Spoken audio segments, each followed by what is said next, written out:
Morning, Year 10. So, for today's lesson, we're going to move on from pilgrimage to looking at um, two festivals. And today we're going to look at the festival of Easter.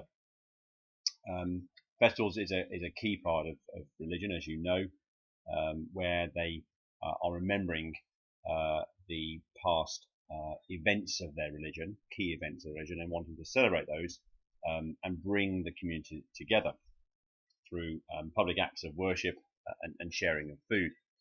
Although, of course, at the moment that is very much being stopped or prevented because of the pandemic that we face.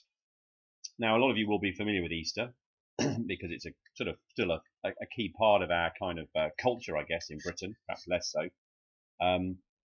The Christian Church follows a kind of calendar through the year, sometimes called the liturgical calendar, and the two main festivals, of course, are based around Christmas time, building up to Christmas, and then sort of Lent and building up to Easter.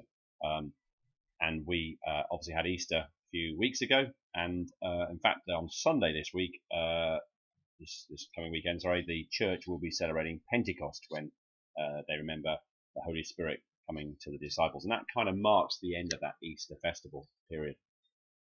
Okay, so what I want to do is just quickly explain today's lesson.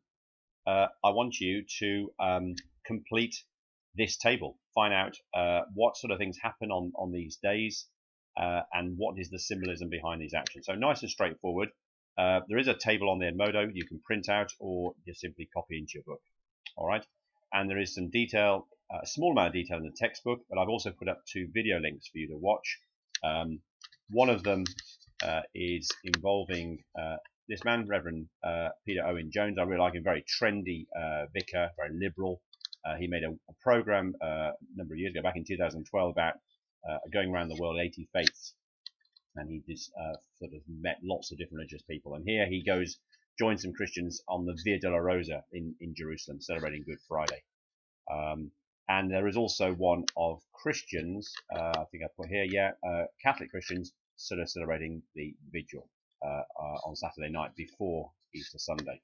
So have a look at those two, just to give you a bit more, information, make it a bit more interesting rather than just looking at dry text. Okay, they're only about 3 or 4 minutes each.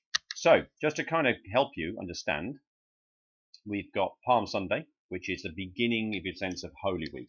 All right, leading up to Easter. And you may be familiar.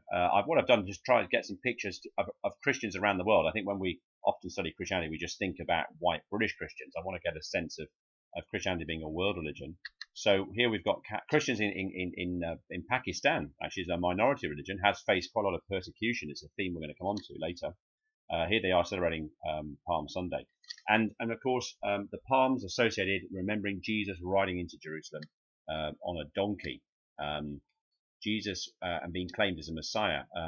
There's a lot of symbolism going on here. Jesus is at a time when the Jews are living under the oppression of the Romans. They don't like that. They want to liberate themselves. The Messiah is something that the Jews are waiting for, who's going to liberate them. So this has a lot of political connotations. This event that is remembered for Jesus and for Christians often. And of course, there's the significance is the donkey. You would expect a kind of Messiah. A lot of the Jews were really looking for a leader, a warrior who's going to fight the Romans and defeat them. So the donkey didn't quite fit into that picture. But there is a prophecy in the Old Testament, Zechariah, about the Messiah riding on a donkey. Now, it may be that Jesus knew that and chose that to get across the idea that he was a different sort of Messiah, something more humble, more peaceful. Or it may be that the writer Luke has kind of formulated this and presented Jesus writing in that way. But it's interesting that this is recorded in all 4 Gospels, so maybe there is some truth back to Jesus on this. Okay, we have some Christians here in Jerusalem, in the Church of the Holy Sepulchre, again carrying those large palms. Many Christians today make palm crosses out of them, so that's Greek Orthodox. And this is also a church in Iraq where they're holding a procession. This is the first time. This was actually from last year, after the Islamic State fighters have been driven out of this city. Okay, and here we have back in Jerusalem, the Church of the Holy Sepulchre inside, which is where Jesus' crucifixion is supposed to have taken place. Christians gathering there with their palm crosses. Okay, so familiar perhaps some familiar scenes there of Palm Sunday. This one actually is taken from Spain. It's actually Cordoba in Spain. It's not actually Palm Sunday. It's sort of later in that week. But during this week in Spain, they have lots of processions. People dressed like this almost look like the Ku Klux Klan. It all looks very mysterious. And they carry big, almost drones of Mary and Jesus. I was in Granada a number of years ago and went to watch one of these one evening, and they're quite good events to watch. So, okay, moving on to Maundy Thursday then. This is obviously later in the week, and this remembers when Jesus was having the Last Supper with the disciples, okay, which would have been a Passover, a Jewish meal. So here's an image from the Vatican, where they are holding a mass, a communion, to celebrate that service. Perhaps all the priests there gathered. Now, perhaps I don't know whether you're familiar with this tradition, but in that meal in John's Gospel, Jesus gives a new commandment to the disciples to love one another, and the Latin for commandment is mandatum. So this is where Maundy comes from, because it's seen that Jesus is giving his disciples clear instructions about how he wants them to behave. And one of the ways that Christians remember this today is by washing feet. Now, sometimes it may just be happening in the church, but sometimes you get things like this, where the Archbishop of the Catholic Church, Vincent Nichols, is actually washing Chelsea pensioners' feet as an act of symbolism. Here's this leader of the church is playing the role of the servant, and that's kind of what Jesus wants, because that kind of washing of the feet was something that in Israel would have been done by the servant, and Jesus is saying, no, don't. I want you to behave like the servant, not someone more superior. Okay, so that's another tradition. Now, moving on to Good Friday. Of course, this is remembering Jesus' death, so his crucifixion and being buried in the tomb. So obviously you'd expect quite a lot of somber, dark images, and often there is a tradition in churches of the church will have been what they call stripped, in a sense, the vestments and all the various crosses and things will have been taken away on Maundy Thursday evening. Okay, so this is a one from Bulgaria, an Orthodox procession, Good Friday service. Lots of incense you can see there, the icons on the wall. We also there's a tradition. You'll see this in Peter Owen Jones's video, but there is a sort of tradition as well of people reenacting Jesus' death. So this is in the Philippines. Christianity is very strong there, and this is her 13th year. This lady, she is reenacting the cross and literally being crucified, literally having nails put through her hand to go through that experience. There's another enactment here. This is taking place by actors, but in Sudan. Okay, it's another very perhaps different image of Christianity to what we're normally used to. And another tradition in some places, again Indonesia, Mexico, other places, is relatives often visit the graves of their relatives and members of their families at this time as well. Okay, and there's one from our own shores. This is on Lindisfarne.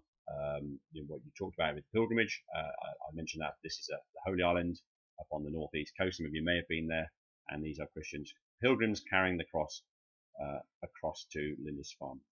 Okay, so we finally get to Easter Saturday and Sunday. So some Christians will mark Easter Saturday in the evening with a kind of vigil, sort of service, where they will be in darkness but just have light from a candle, sometimes using what's called a special candle called a Paschal candle. And it's kind of thinking about Jesus still in the tomb, and they're waiting for that resurrection, so that movement from dark to light. So this is a practice in one of the former states of Russia, with food as well. And I like this image. This is again another one from Pakistan. Again, this perhaps we associate Pakistan very much with Islam, but there are some Christians there, and this is a girl attending a service on Easter Sunday at her church. And this was on last year. With Aleppo, of course, has been severely bombed during the Syria conflict, and I don't know what. So this actually was from last year, so that this church has still preserved, and Christians attending Easter Sunday, and what must that mean for them given what they've gone through. So resurrection perhaps has lots of deeper meanings for them, I suspect. And yeah, on Easter Sunday, the tradition would be a communion and mass. There's lots of light, but it's a celebration very much in that resurrection of Jesus. So lots of symbolism on that front. Okay, so that just gives you a quick whistle-stop tour of those days. All you need to do is just use what I've said, use the material, fill in the table and the symbolism, and then keep that in your book. All right, don't need to send me anything today. I'm going to mark the work that you did last week and get that finished, send that out to you later, and then we will move on after half term, and I will then ask for some more work to be sent in. Okay. Well done, everybody. Doing really well, and I'm hoping that in fact, I will after half term. I'll be making use of Microsoft Teams. I've been allowed now to use that, so I'll do some interactive lessons and perhaps split the class into half, and we'll do half an hour in one of those lessons. Okay, so try and make it a bit more interactive. But have a good half term. Okay, take care now. Bye bye.